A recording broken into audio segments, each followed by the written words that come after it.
You know, pods. Was that an intro? Is that how you start a show? Yep. Sophie? Yep, you did great. Did I do it? Literally, I'll take anything at this point.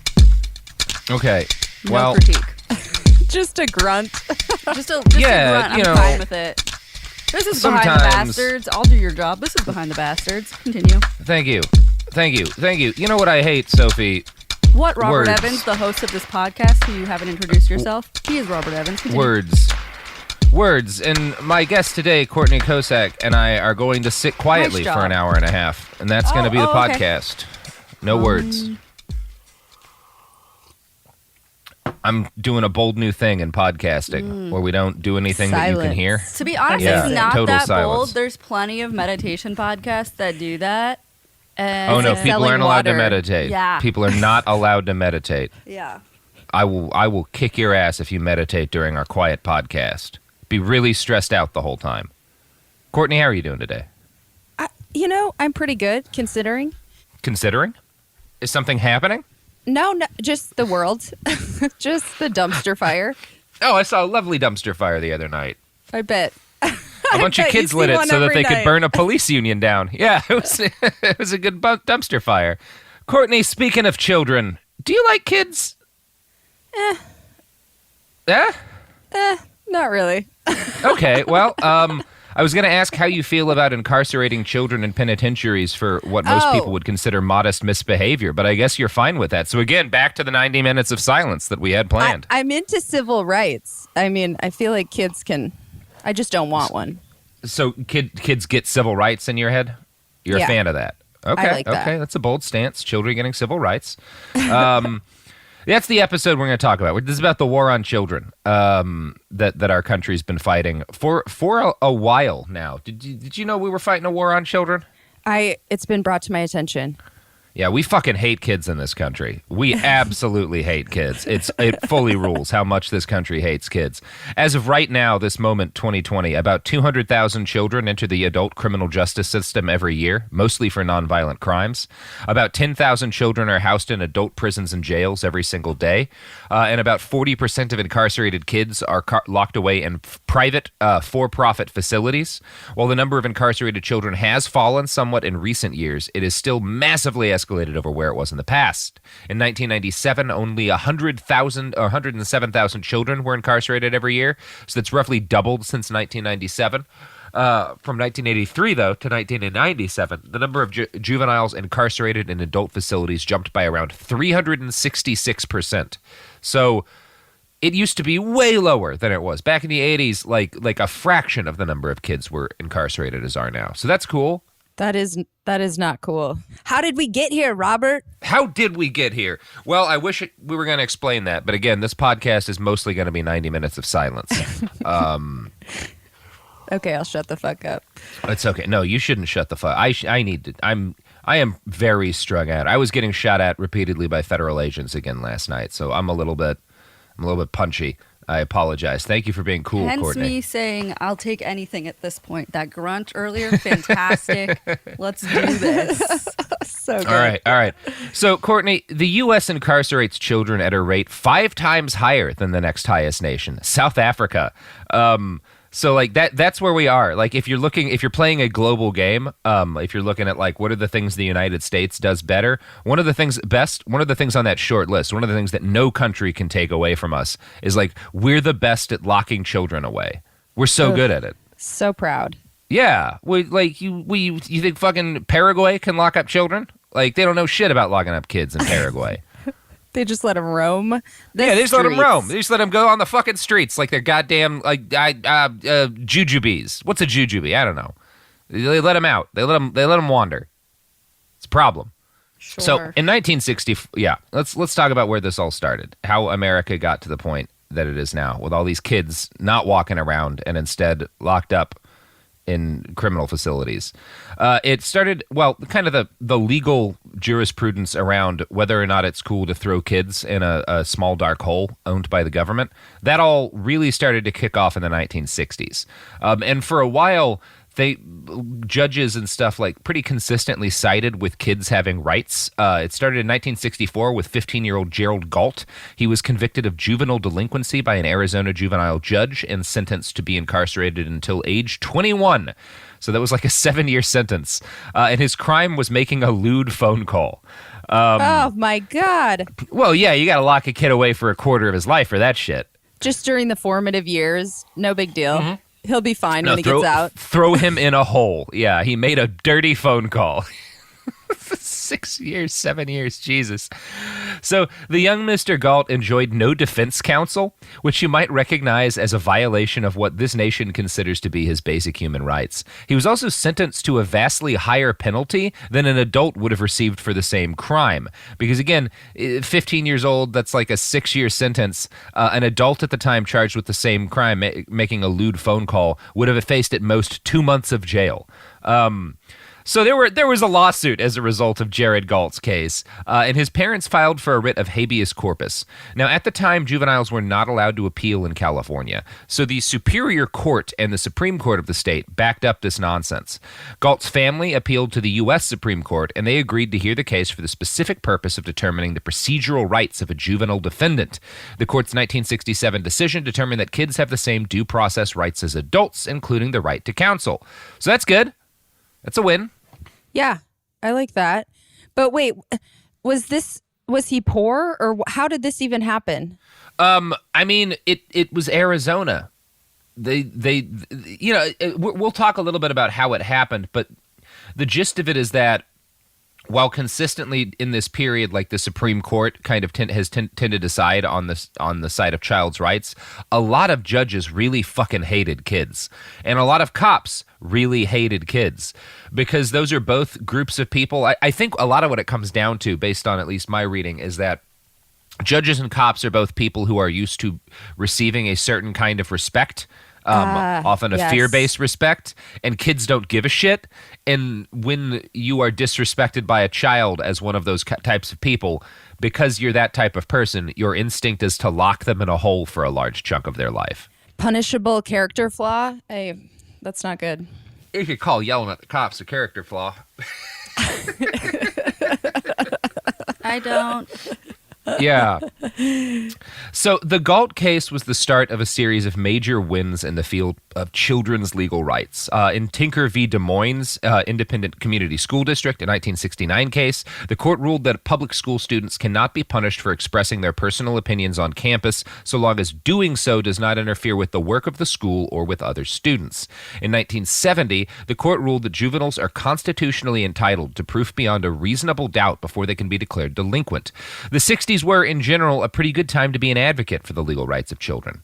This period of wins occurred right up until 1977, which is the year the court ruled on Ingraham v. Wright. This is the case that determined schools were not violating the Constitution by, quote, paddling the recalcitrant children on the buttocks with the flat wooden paddle measuring less than 2 feet long, 3 to 4 inches wide, and about 1.5 inch thick.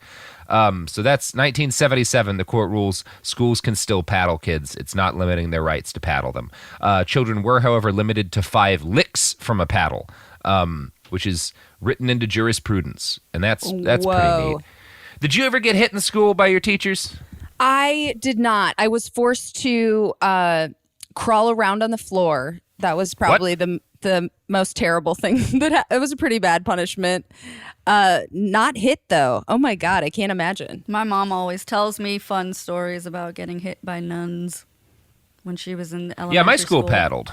Yeah, I definitely paddled. Your school paddled? Yeah. Was that legal? Yeah. No. Yeah. Yeah, it's Oklahoma. Oh, yeah. Yeah. Forgot about Oklahoma. Yeah, they were like, of course you can paddle kids. Yeah, like, can you not paddle kids? Is that okay? That's the question we have in Oklahoma. Yeah. Because we're so busy paddling kids. So, yeah, the Supreme Court rules in 77 that you can paddle kids at school. You just can't lick them more than 5 times. In 1979, another court case rules that minors can be placed in state-run mental health facilities for basically no reason, without any kind of, like, due process, really. And so in the late 70s, this kind of trail of anti-child court cases continued, and sort of the, this thing that had started in the 60s with children getting, awarded more and more, or not, but having more and more rights kind of recognized in court cases, that turns around and courts start chipping away at the rights of children to not be locked in dark holes by the government for long periods of time. And this continues until 1984, when the Supreme Court rules on Shaw v. Martin and affirms that children do, in fact, have a lesser inherent interest in liberty than adults. The justification for this is that they are always in some form of custody. So while Galt affirmed, that the first case we talked about affirmed that children had the right to the same due process as adults, Shaw flipped the table and declared that juvenile detention facilities are basically the same as kids living at home or in a foster facility. So it really doesn't matter if kids get sentenced to something without having a lawyer, because kids have no real liberty anyway. And the state putting them in a hole is no different from their parents putting them in a bedroom. Oh, that's not God. Great. What? Yeah. Who hurt that guy? That's what we need to really investigate. Jesus. I mean, the messed up thing is it's like, who hurt that large room full of judges and all of their aides who decided that was a good way to totally. Rule? It's kind of bad, right? To say that, to be like, kids aren't interested in freedom. Like, so it's okay. Whatever we do to them's okay. It's the most backwards thing, literally. Now, according to a paper I found in the Temple Law Review, the reason for this tragic reversal and the general decades-long trend towards less rights for children under trial is that trial judges in the latter half of the 20th century really fucking hated kids. And I'm going to quote from that paper now, right after I sneeze. Fucking tear gas. Okay. The real actors who influenced juvenile justice were state juvenile court judges and administrators whose hostility to the principles of Galt led many of them to ignore the decision. From the very beginning, many trial-level juvenile courts simply ignored Galt's thrust when it came to the actual provision of counsel to juveniles. According to Professor Wally Mliniak, quote, studies in the 1970s and 1980s found that few children were represented by counsel. The predominant reason is that these juveniles waived their right to counsel, often without being properly informed of the right. State courts also employed insidious methods to ensure that juveniles from poor families who were supposed to benefit from the constitutional right to free court-assigned counsel never were assigned a lawyer. In Florida, for example, indigency rules were so strict that having $5 in the bank made a family ineligible for appointment of counsel. Moreover, as Professor Mliniak has explained, Florida parents had to pay a $40 fee just to apply for an indigency determination. So you see what they do in places like, you have the right to a lawyer unless we determine you have too much money to get a free lawyer, and we're saying $5 is too much money. $5? That is so crazy. If your family net worth is $5, you're doing way too well for a free lawyer. Where are the social workers in all this? That's like a whole nother episode, probably. Yeah, I mean, Jesus Christ. Underpaid, often traumatized, and let's face it, in some cases, like being very much a part of fucking these kids over because some of them suck too. Like it's a whole mess, right? Mm-hmm. And it's this underfunded thing, and yeah, it's just bad. There's not a lot looking out for poor kids in the states that have the most protections for poor children, right? And Florida is not the most protection state. The Arizona of the other side of the East Coast. Of the East Coast. Yeah. So accurate. Yeah. Good stuff, everybody. Good stuff. So, yeah, we're going to be hearing a lot from Florida in this episode. We're also going to hear a lot from trial judges who hate children with a passion that boggles the mind, which is cool and good. And this was a fun episode to write that didn't make me want to commit federal crimes. Anyway, the whole situation with children's rights degenerated right up through the mid-1990s, which is when a study conducted by the American Bar Association found that huge numbers of kids waived their right to counsel without really knowing what they were doing. As a result, the association's report wrote, many children charged with crimes were literally left defenseless. In Maryland, 40% of kids charged with crimes waived their right to a lawyer. 90 to 95% of Louisiana children did, as did 50 to 75% of children in Florida, and more than half of the children in Georgia, Ohio, and Kentucky who went before judges. So that's a lot of kids not having lawyers.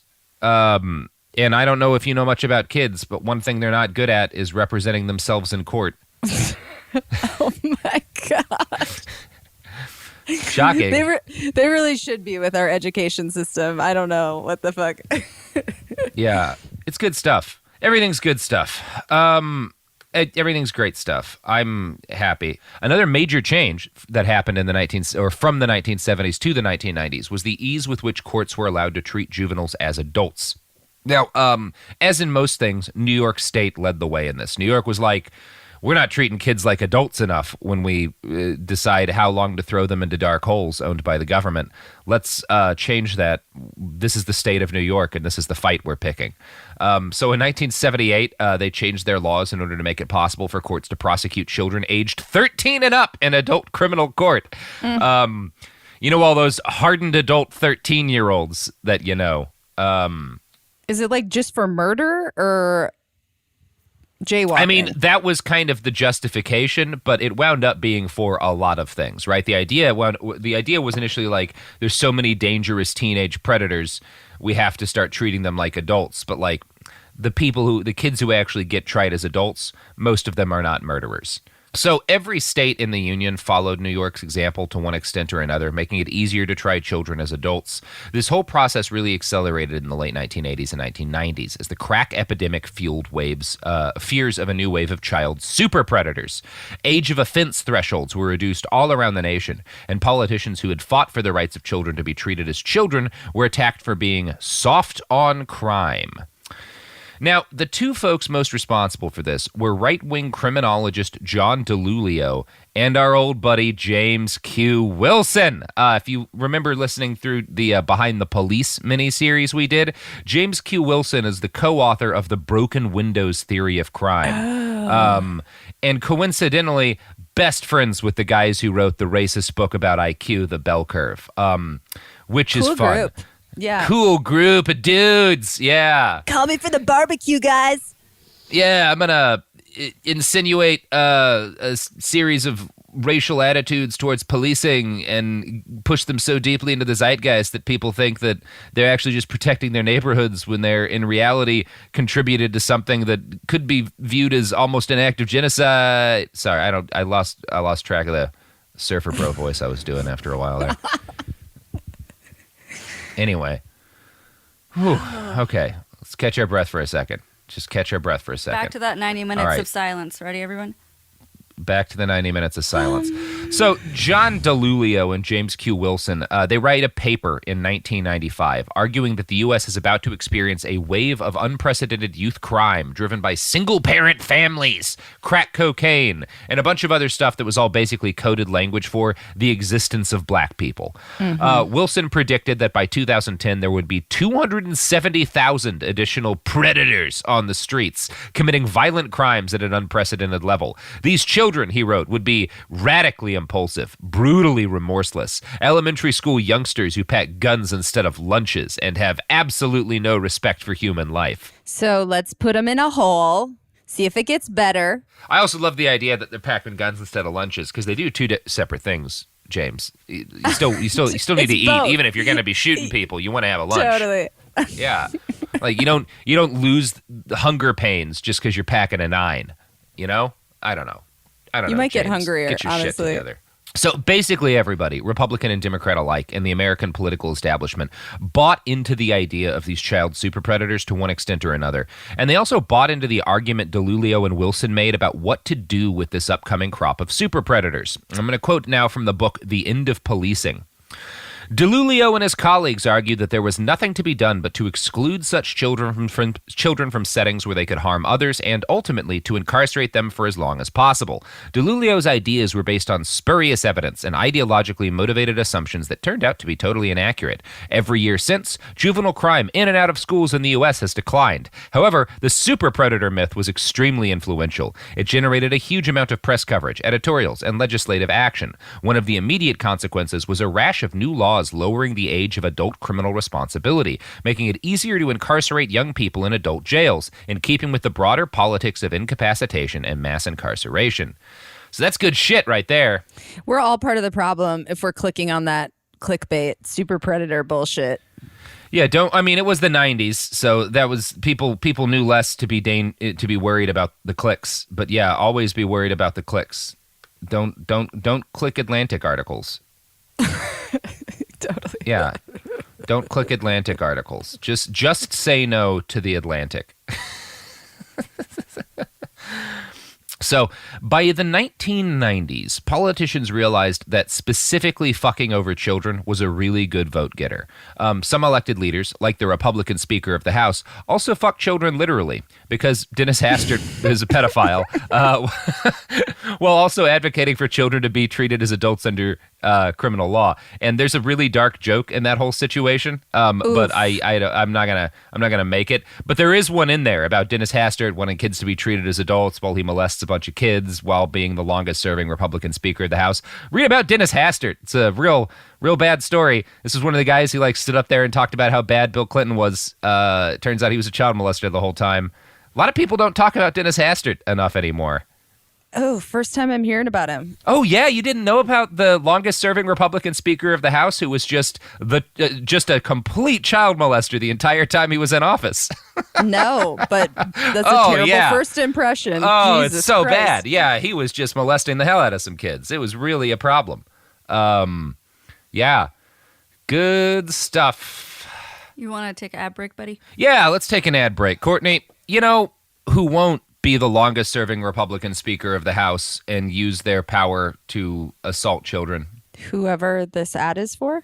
That's exactly the case. Unless this is yet another one of our ads for Dennis Hastert, in which case I do apologize. We do not know how they keep getting in there.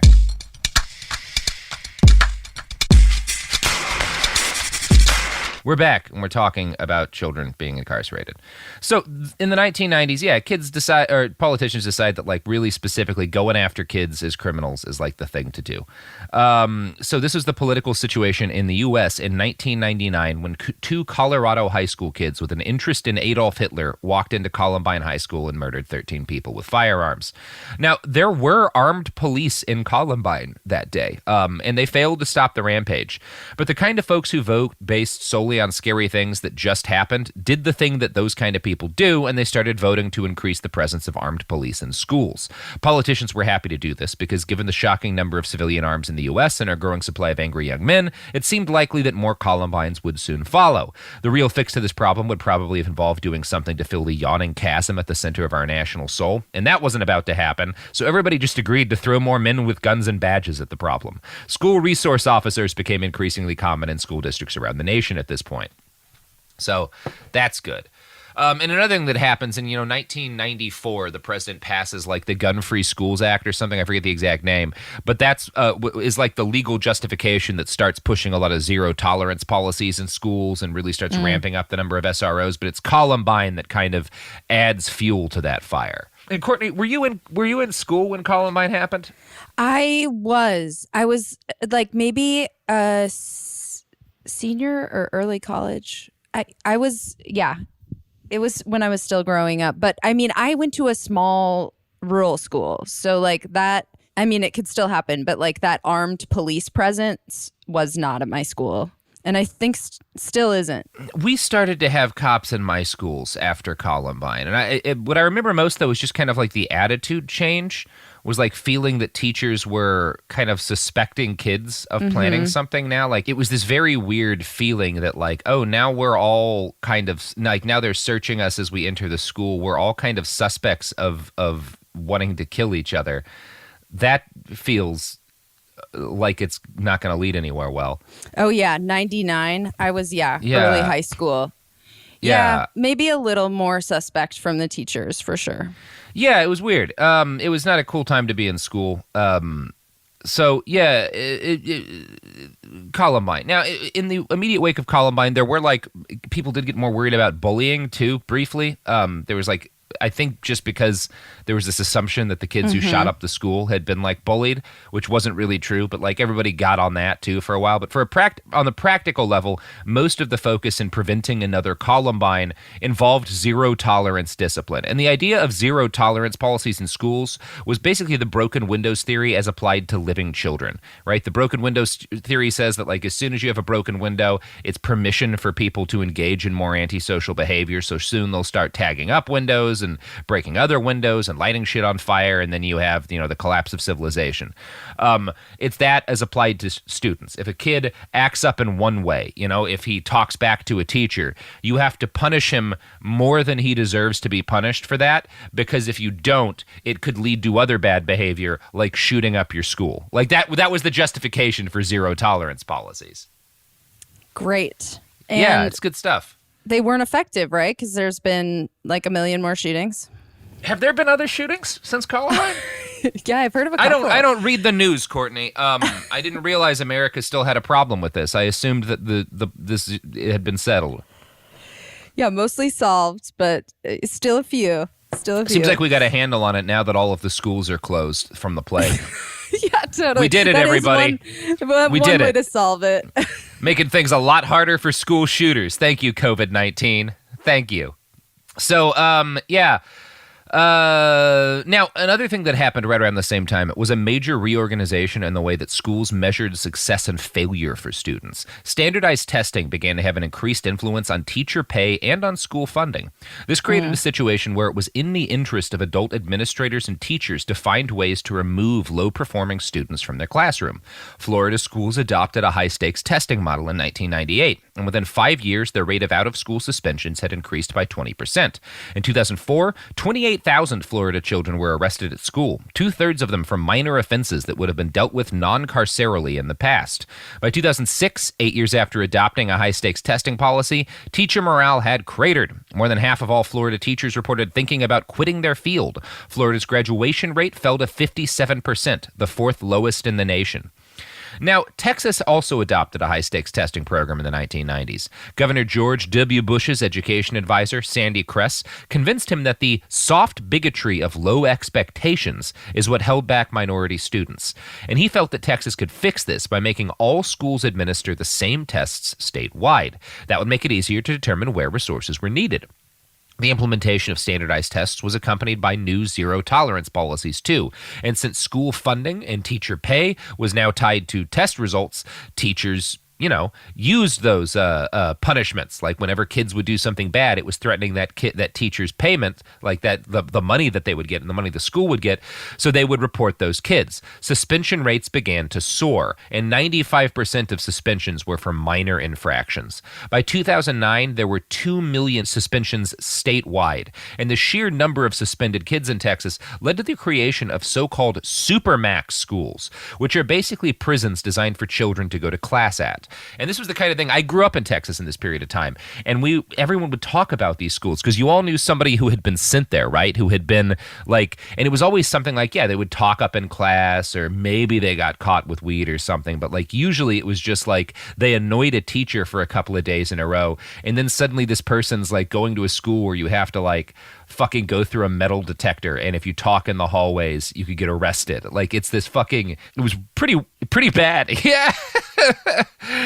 Yeah, and none of the kids who go to these schools learn anything there. The schoolwork, I remember, because again, we knew some kids who would go there. The schoolwork they would get was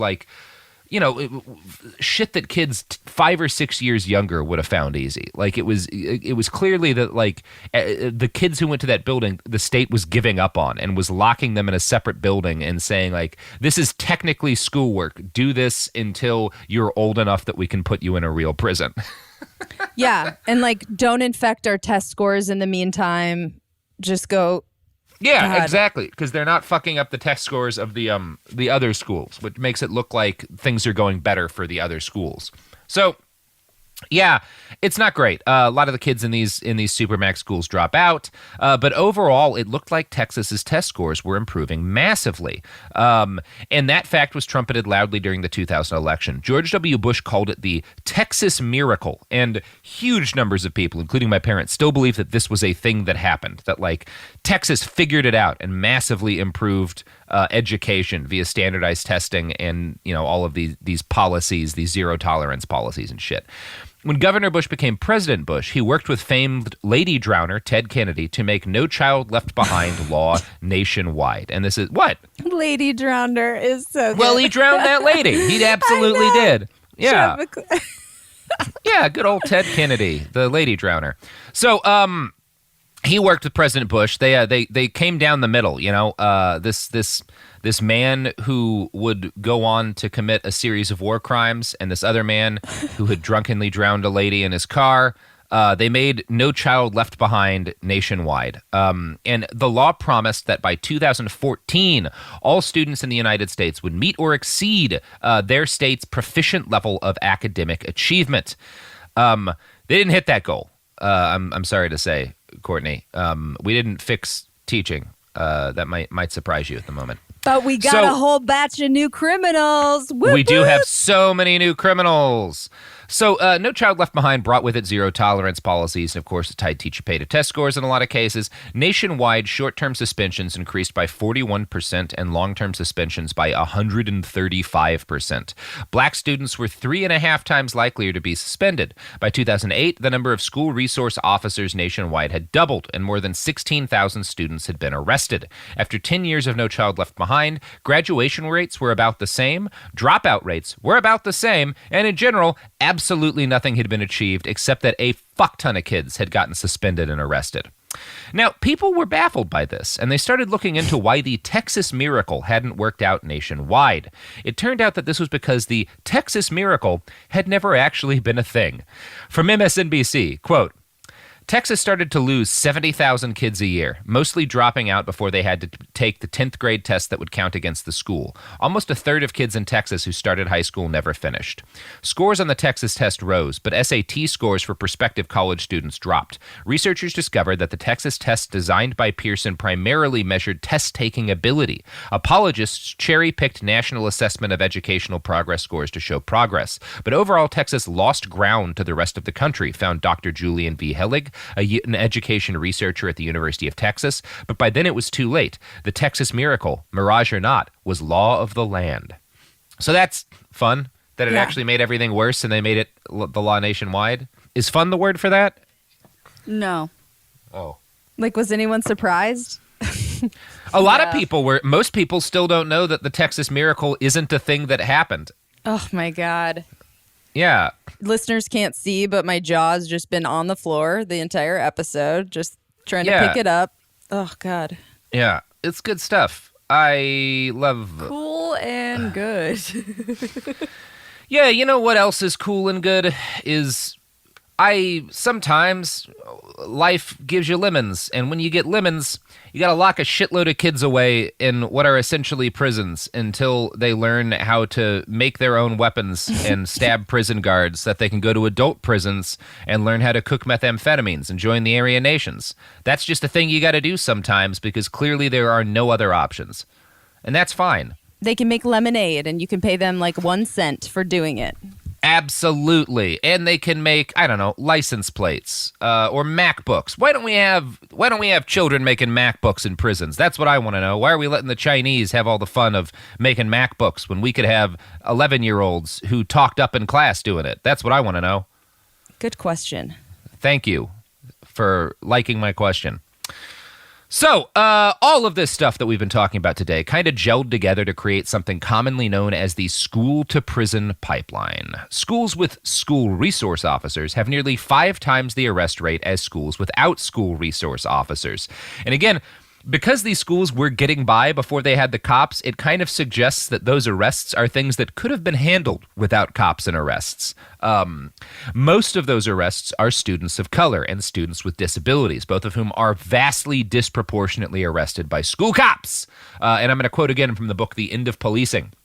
The U.S. Department of Education found in a 2011-2012 survey of 72,000 schools that Black, Latino, and special needs students were all disproportionately subjected to criminal justice actions. While Black students represent 16% of student enrollment, they represent 27% of students referred to law enforcement and 31% of students subjected to a school-related arrest. In comparison, white students represent 51% of enrollment, 41% of students referred to law enforcement, and 39% of those arrested. Some individual districts have even starker numbers. In Chicago, in 2013 to 2014, Black students were 27 times more likely to be arrested than white students, leading to 8,000 arrests in a 2-year period. Over 50% of those arrested were under 15. It's good stuff. Yeah. That's depressing. It's hard to make a joke about that. It's just sad. It's just really sad. I mean, yes. Yes, it is. A big part of the problem is that putting cops in schools made calling in the school cop an option for teachers and administrators who would have had to do the actual hard work of, disciplining a child earlier. It's easier to just have the kid arrested if he's pissing you off, and it might help increase your pay, so, why the fuck not? Now, the argument that much of what's going on was the result of teachers not wanting to bother or not knowing how to handle students with more complex problems was bolstered by the fact that special needs children make up more than 25% of students referred to police. They make up just 14% of the student population. One good example of how this looks is the 2015 case of a Lynchburg, Virginia 6th grader. 11-year-old Caleb Moon Robinson has autism and behavioral issues. In one incident, he kicked a trash can after being scolded by a teacher. The school SRO filed disorderly conduct charges against the boy for this. In another incident, the SRO body slammed the kid and handcuffed him after he resisted being dragged out of the classroom for another behavioral issue. The student was charged again with a misdemeanor disorderly conduct, and this time with felony assault on a police officer. Oh my God. They love doing that. If you struggle in your handcuffs, you're assaulting the cop. If they beat you, it's okay. Yeah, he's 15. No, 11. He's 11. This 11-year-old was charged with felony assault on a police officer after he was body slammed. It's good. Oh my God. I love it when 11-year-olds feloniously assault police officers. Happens all the time. Well, it actually happens quite a lot in Portland now. Just in self-defense. Yeah. Not even in that. Just in if a person grabs you and starts choking and body slamming you, sometimes your body will resist them without you thinking about it. I think that's self-defense. Right? Yeah, it is self-defense. If someone is choking you and body slamming you. Yeah, if that person's a cop and you do anything but go limp, you have assaulted the cop. Because literally anything you do to a cop is assaulting the cop. Because cops have very, very thin skin. They're tiny, tiny little people. Defund the police. They're very soft. Yeah, that's one option. That's a start. Defund the police. I don't know. I'm not going to. I've urged enough federal crimes on other podcasts. Anyway, so Caleb was, found guilty on all charges, although this was thankfully reversed and new statewide protections for children under 13 were put in place due to the outrage generated by Caleb's case. But it took this cop, assaulting and then fucking charging as an adult an 11-year-old for there to be changes in Virginia as a result of this, which ain't great.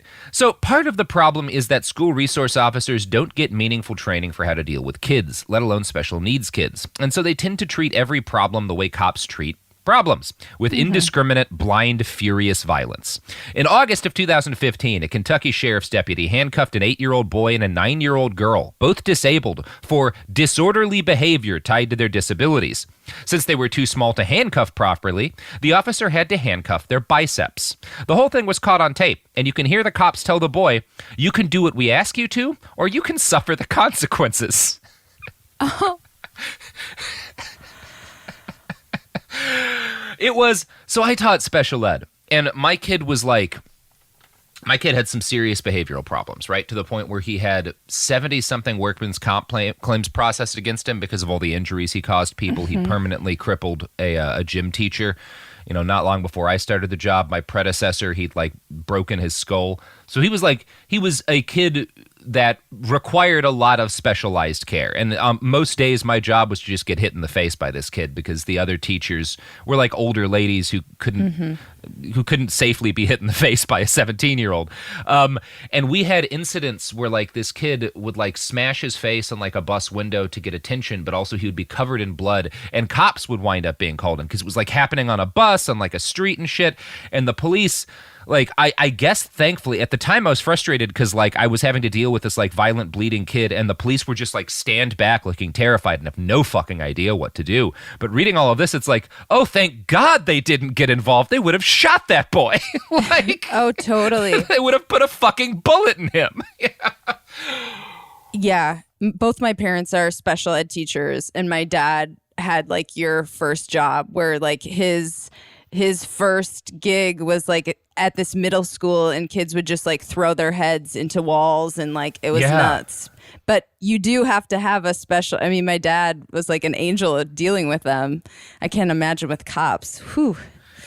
Yeah, I certainly wasn't an angel at dealing with him because I was too young to be doing that job. But like, I'm glad I wasn't. I'm glad it wasn't a cop dealing with it. Yeah. Yeah.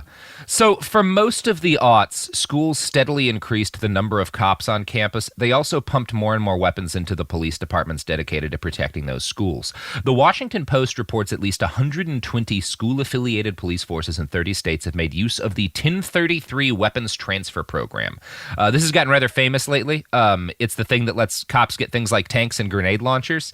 So this is why, like, the LA school police department has a tank. Yeah, the 1033 program. So that, like, throughout the aughts, they're just getting pumped full of military-grade weaponry as they are choke-holding 11-year-olds and charging them with assault. So militarized police have meant that militarized police tactics keep getting used on children. The most infamously vile example of this may have been the 2003 SWAT raid on Goose Creek High School in South Carolina. The goal had been to find drugs and guns. The result was that dozens of heavily armed cops forced hundreds of mostly black students onto the ground for no reason. Students, of course, were not warned, and many panicked and ran when officers indistinguishable from soldiers leapt out of closets and out from under stairwells, screaming and waving guns. Yeah, they were just like, what if we just really fuck with these kids? Like, what if we just have an army come in and fuck these kids up? And no drugs were found. Like, no contraband was found. But huge numbers of students were traumatized, and the school administrator who coordinated the whole thing, because there was a local outroar, apologized, but he stated that, quote, once police are on campus, they are in control.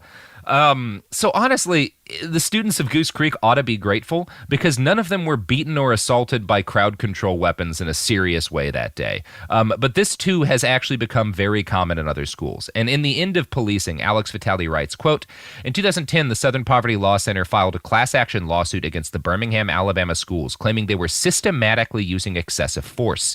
They allege that from 2006 to 2014, 199 students have been sprayed with a combination pepper spray and tear gas agent called Freeze Plus P, which causes extreme pain and skin irritation and can impede breathing and vision. All of the students sprayed were African American. One student was pregnant. Many were innocent bystanders, and some were completely nonviolent when sprayed. In most cases, officers made no effort to treat those sprayed, and some were held in police custody to await arraignment wearing chemically coated clothing. In 2015, a federal court found the school district guilty of civil rights violations and banned the use of the spray. A 17-year-old high school student in Texas was tasered by an SRO while trying to break up a school fight. The student was critically injured by the resulting fall and blow to the head and spent 52 days in a medically induced coma. Surveillance video showed that the young man was actually stepping away from the officers when he was tasered. You can find a million stories like this because it's bad to have these people in schools.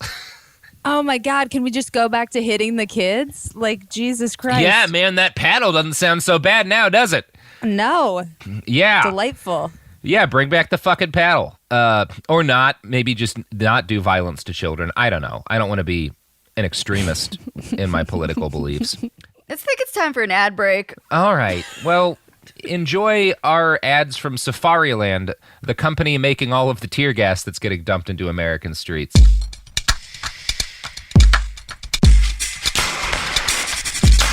Oh, we're back. Oh, my God. What a nice night. It's not nighttime. It's the middle of the day. I am real cracked out. So, violence by SROs against children is terribly common.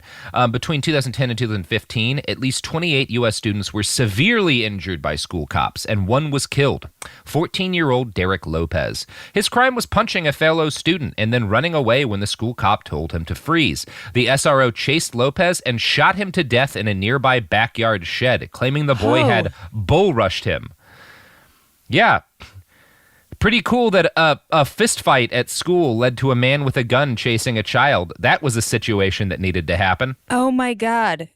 And the kid just had fists? No, yeah, he was of course. He was a 14-year-old boy. He was a 14-year-old boy at school. Jesus Christ. I mean, it's one of those things. I think about all the fistfights I got into at school, and it's a shame there wasn't a man with a gun there to chase any of us. Otherwise, it might have ended, thankfully, I don't know. It's just bad. It's bad. This is bad. I don't have a joke.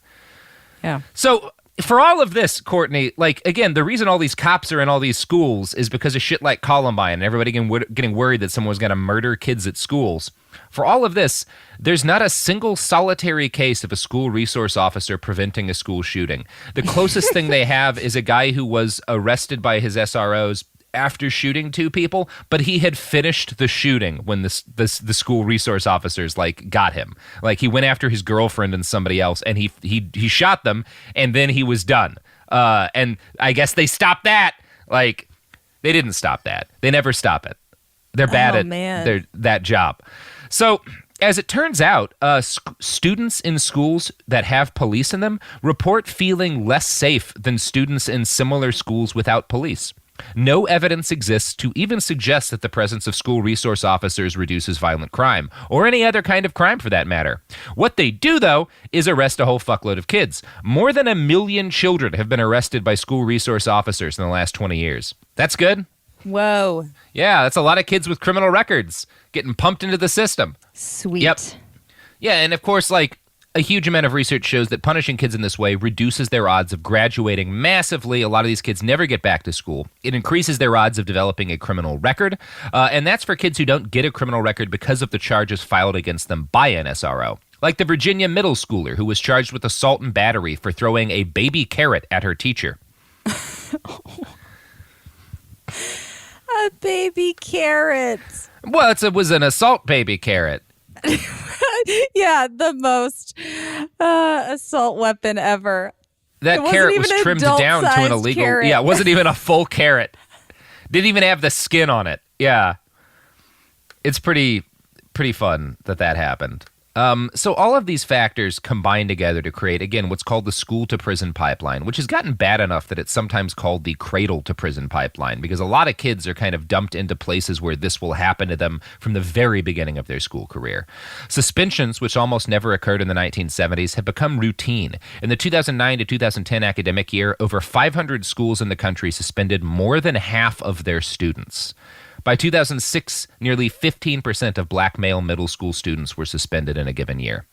Now, as I mentioned at the top of the episode, all of these suspensions and arrests of students lead to a hell of a lot of incarcerated kids. Too many of them end up at adult facilities, and if you paid any attention to the nation lately, you know why that's not a good thing.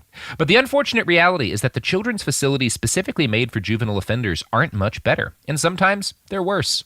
Nearly 40% of juvenile delinquents in this country are sent to private for-profit facilities. For many kids, that means some form of boot camp, juvenile prison, or detention center. Ironically, many of these kids wind up in the care of people who are criminals themselves. And this brings me to the story of one James F. Slattery, founder of the Correctional Services Corporation, among other businesses geared at making money by incarcerating kids. In 20 years, more than 40,000 girls and boys in 16 states went to facilities run by James Slattery. An expansive Huffington Post investigation, Prisoners of Profit, makes it agonizingly clear what a bad idea this was. Slattery got his start owning a chain of shitty hotels in the 1980s, and he was not good at this. His buildings were stuck with hundreds of code violations and notorious for being vermin-infested hellholes. In 1986, 2 men got into a fight at the hallway of one of his properties and fell down a broken elevator shaft, dying on impact. Several weeks later, a fire broke out and killed 4 children in the same building. So Slattery and his business partner decided that the hospitality business might not be for them, largely because people care when your customers die horribly due to your ill-maintained facilities.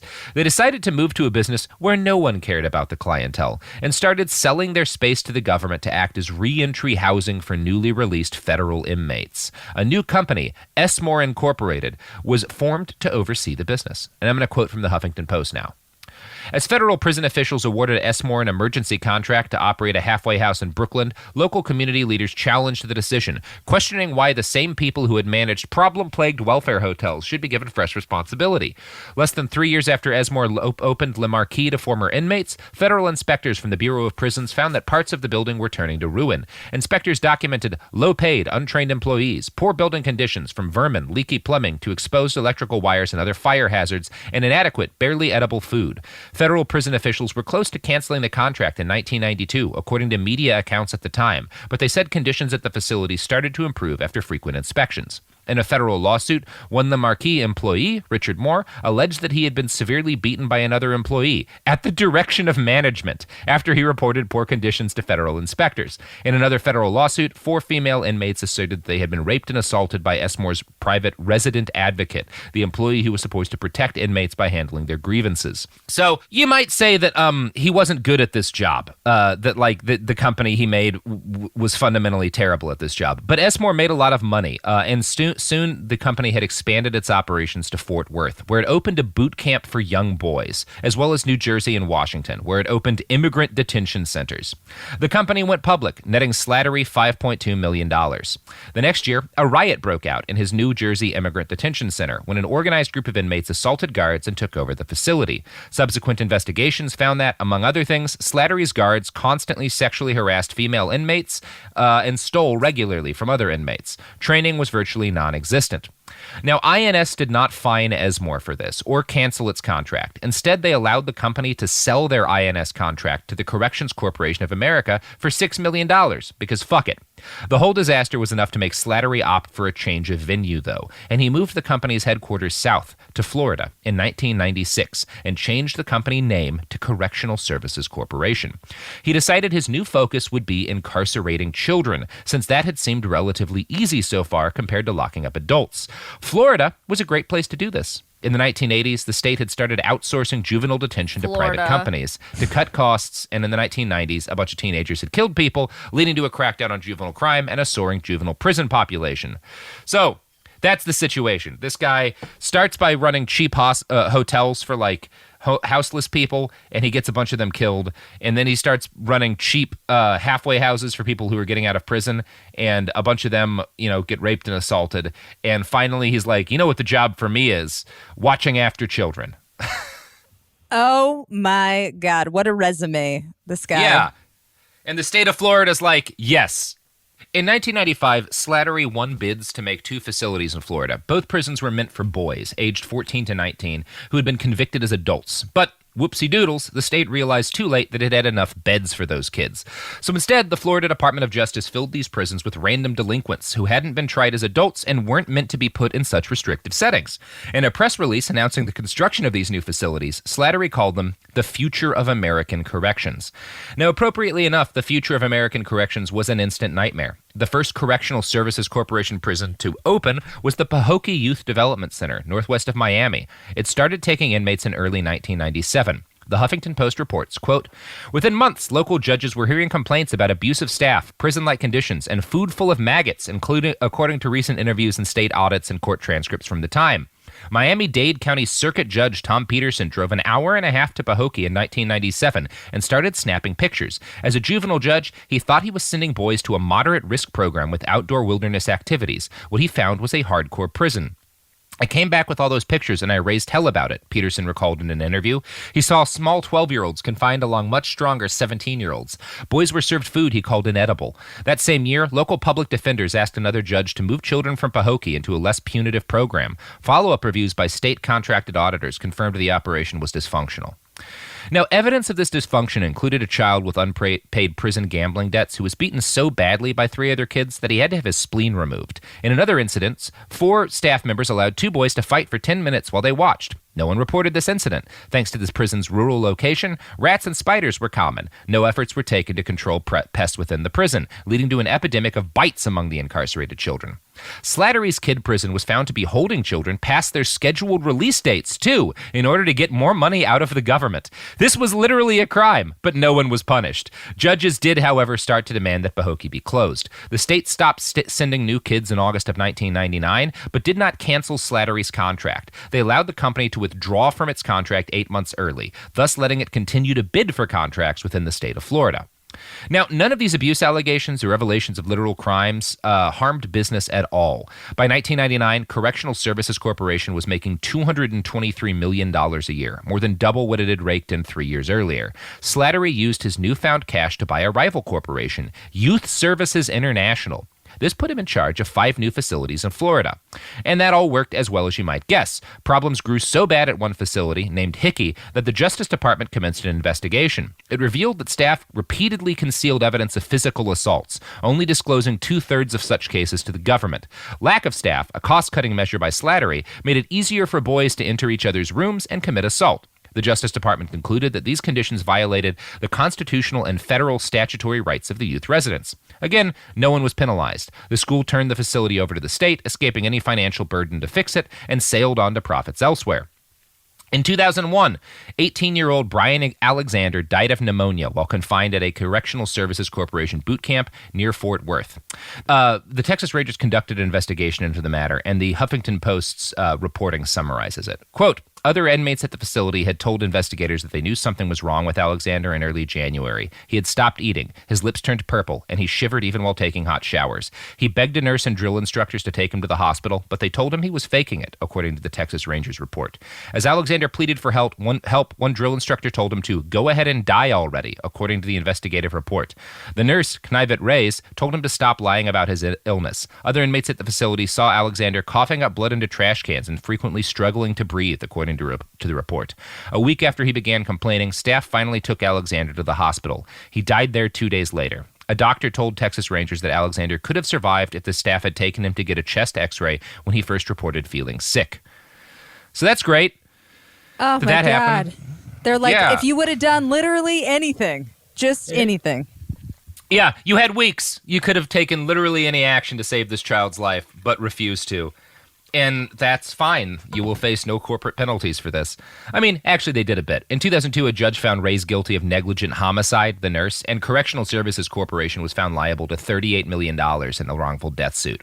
That same year, auditors at a Maryland facility found that employees there had forced inmates to fight on Saturdays as a way to settle arguments.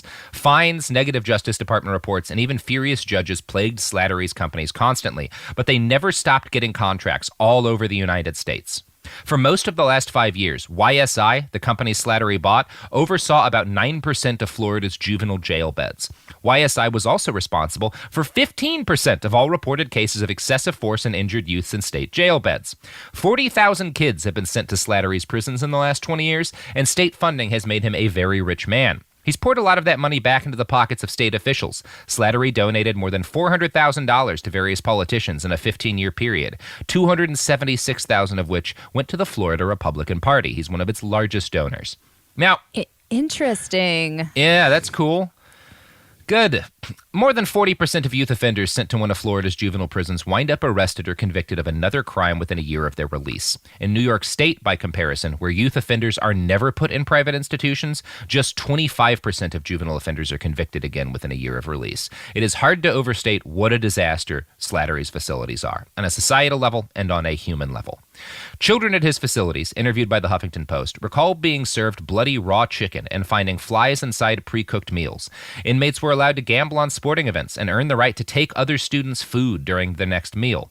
One inmate, Angela Phillips, recalled, "We were kept like rats in a trap in a maze. There was no outlet and no stimulation, so they would just turn on each other and turn on staff. That's how it was, day in, day out." So that's good. That's the episode. Wow. That's just the situation. It's a real problem. Just super depressed. Okay, great. Yeah, this is why a number of cities, including the one I'm in, Portland, but also places like Minneapolis and stuff, are increasingly like pulling cops out of schools, which is how like the start of this. But clearly, it goes beyond. Like for one thing, why isn't this Slattery guy going to get like investigated and I don't know, thrown in a hole somewhere? Yeah, he shouldn't be allowed to own anything. No, he shouldn't be allowed to own anything. It's not great. Very frustrating. When you very first frustrating stuff. Introduced the episode, I thought we were going to be talking about kids in cages, like at the border, and it's just we have such an obsession with putting kids in cages in our entire country. Oh yeah, I mean yes, we have a long history of that that goes on well beyond any of this. Based on the title of the doc for the scripts, I thought you were going to be talking about that commercial, the Cars for Kids. That one? No. This actually was reason? initially about a completely other horrible thing done to children. I just haven't had time to finish writing that one. But yeah, there's a whole scandal where judges locked children in prisons in exchange for direct payments to themselves, which we're just not even going to get into yet. So good stuff. Everybody feeling good today? I'm just going to carry the memory of the bloodied chicken throughout the day. I feel like that is my fuel for the rest of the day. That disgusting image. Whoa. Yeah, it's great. Well, Courtney, you want to tell the listeners where they can find you on the interwebs.com /net? You can find me everywhere on the internet at Courtney Kocak. Check out my podcast. Sophia, Alexander, and I, my co-host, we got happy ending massages in Tokyo right before the Quar. So, good. Yeah, that's a good escape. I got a sad ending massage in Tokyo once. He got a phone call and found out his mom had died. It was a bummer. Oh my God, Rob. Really sad massage. I mean, I made him finish, but yeah, very sad massage. Jesus Christ. Well, on that note. Wow. You can follow Robert for more loving stuff like that at iWriteOK on Twitter. You can follow us at Bastards Pod. You can buy our merch, including our new what the FDA one? I can't get it right ever. FDA approved to prevent all diseases. Because those masks are in fact FDA approved to prevent all diseases. And if the FDA has a problem with it, you fucking cowards spend what, $600,000 a year on weaponry? FDA, like you can't take me down. You don't have the guns, FDA. That's right. I'm calling your asses out. And on that note, this is the end of the episode. This is the end of the episode. Thank you, Courtney. Thank you.